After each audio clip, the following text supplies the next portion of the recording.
और उसमें यह है कि वो चपाती का इस्तेमाल करें, साथ में 2 अंडों का ऑमलेट लें, दही की 1 प्याली ज़रूर लें और ओट्स का सीरियल जो है उसमें कुछ नट्स और फल साथ में ले लें।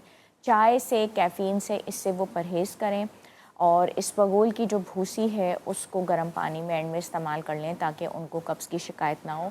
जो हमारे यहाँ सारा सिस्टम है कि रात के बचे हुए सालन, मुरगन ग़िज़ाएँ, रात में अगर निहारी और पाए और इस टाइप की चीज़ें बची हुई हैं और वो अगर इस्तेमाल कर ली जाती हैं तो उससे ज़रूर से परहेज़ किया जाए, क्योंकि पूरा दिन उसकी वजह से फिर बहुत एसिडिटी और हार्टबर्न होती है और जो हामला ख़वातीन हैं उनमें तो ऑलरेडी ही इस बात का बहुत मसला होता है, तो वो प्लीज़ इस बात से बहुत परहेज़ करें। बिल्कुल, बल्कि मैं यहाँ पर एक टिप ज़रूर शेयर करना चाहूँगी कि बहुत ही ज़बरदस्त तो मैं आजकल अपना रही हूँ, वो ये कि तुख मलंगा जो है ना वो मैं ले रही हूँ, खा रही हूँ ये अपना सहरी के टाइम पर। और मैं सीरियसली बताऊँ, मतलब वाकई ये तो मतलब एक तो मौसम भी थोड़ा बेहतर है और प्यास नहीं लग रही, नहीं लगती। बहुत अच्छा। और आपने जो बताया ना इसबगोल का भी, वो भी साथ में मिक्स कर लें तो वो भी कहते हैं ना सोने पे सुहागा हो जाता है। हाँ। बहुत अच्छा जी। लेकिन अगर किसी को ऑलरेडी लाइक नॉर्मल उसका जो है रूटीन है, उसको कॉन्स्टिपेशन नहीं है, तो वो भी क्या भूसी खा सकता है? अगर उसको इसबगोल की? कॉन्स्टिपेशन नहीं भी है तो तब भी वो इसबगोल की भूसी ज़रूर ले सकता है, क्योंकि ये एक सीरियल का काम करती है इसबगोल की भूसी। अच्छा। और वो फूल जाती है जिस्म में जाके, कोलेस्ट्रॉल लेवल्स इसकी वजह से, क्योंकि देखें कुछ भी हो इफ़्तार में कुछ ना कुछ जो है ना वो तलन का इस्तेमाल हो ही जाता है, तो उसकी वजह से कोलेस्ट्रॉल लेवल्स बढ़ जाने का खदशा होता है। तो इसबगोल की जो भूसी होती है वो इंटेस्टाइन्स में जाके उसको बाइंड कर लेती है, तो कोलेस्ट्रॉल लेवल्स को वो बढ़ने नहीं देती। ओके, ये इसका बहुत बड़ा फ़ायदा है। और रात को सोने से पहले 1 चम्मच चिया सीड्स और 1 चम्मच फ्लैक्स सीड्स, ठीक है, और 7 बादाम और 4 अखरोट ये भिगो लेने चाहिए और इनको भी सुबह सहरी में इफ़्तार कर लेना चाहिए। आया वो हामला ख़वातीन हों, चाहे वो डायबिटिक्स हों, चाहे वो नॉर्मल हम जैसे भी अफराद हों, उसमें ये सुबह सहरी में एक भरपूर डिश का काम देते हैं, ठीक है।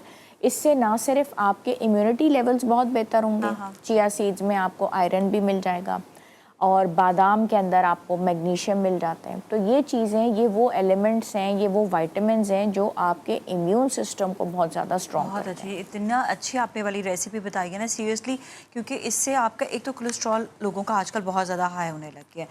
आप जिसको देख के नॉर्मल बंदे का भी यही वाला प्रॉब्लम है। बिल्कुल। अच्छा, एक बल्कि हकीम साहब भी आए थे, मैंने उनसे भी पूछा था, मैंने हकीम शाहनजी से पूछा था, तो उन्होंने कहा था, मैंने कहा कि इसबगोल से अक्सर भूसी से लोगों का ना कंजेशन हो जाता है, क्या ये सही है? तो उन्होंने कहा था नहीं, ऐसी कोई बात नहीं है, आप खा सकते हैं, इससे कोई कंजेशन नहीं होता, कोई ठंडी तासीर और गर्म तासीर का इसमें कोई ताल्लुक नहीं है। तो अक्सर लोग ये चीज़ डर जाते हैं कि शायद उनको वैसे ही नज़ला ज़ुकाम हो रहा होता है, समझते हैं कि शायद इसबगोल की भूसी से उनको खाने से हुआ है, उसमें कोई तासीर ठंडी होती है, तो इसका कोई इससे कनेक्शन नहीं होता। देखिए, इसबगोल अगर लॉन्ग टर्म में लोग बहुत ज़्यादा लेते हैं तो उसकी वजह से वो कहते हैं कि हमारे जॉइंट पेन्स जो हैं वो एग्रेवेट कर गए हैं, कुछ लोगों को साइनस या कंजेशन हो जाता है।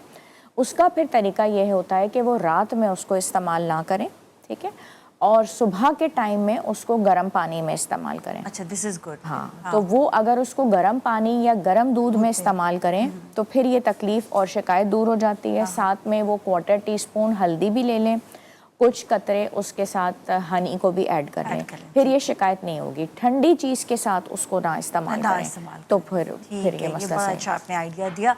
और इससे अच्छा कोलेस्ट्रॉल वालों के लिए ज़रा उनके लिए तो बताएं।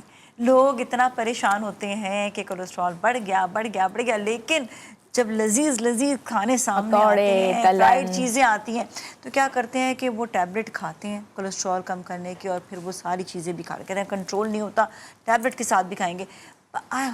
मैंने सुना है ये बात कि जो कोलेस्ट्रॉल की टैबलेट होती है वो लॉन्ग टर्म में आप अगर इसी तरह ही करते चले जाएंगे और अपने ऊपर कंट्रोल नहीं करेंगे तो आपके लिए नुकसानदेह भी हो सकती है। क्या ये सच है?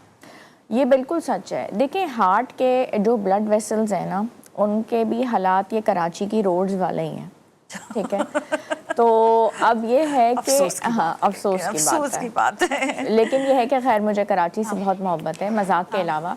अब आपका कोलेस्ट्रॉल लेवल बढ़े हुए हैं। अच्छा, कुछ मरीज़ जो हमारे पास ज़्यादातर ही आते हैं, हाँ, गाइड भी कर तो सकते करनी हैं, होती है, शिकायत शिकायत तो कर सकते हैं ना बिल्कुल, हम। हाँ। और दूसरी बात है गाइड भी करना है, बिल्कुल करना है, ठीक है? बताना भी तो है, हाँ, अवेयरनेस नहीं देंगे हाँ, तो हम एक सच को छुपा रहे होते हैं, हमारे ऊपर बहुत ज्यादा जिम्मेदारियां होती हैं।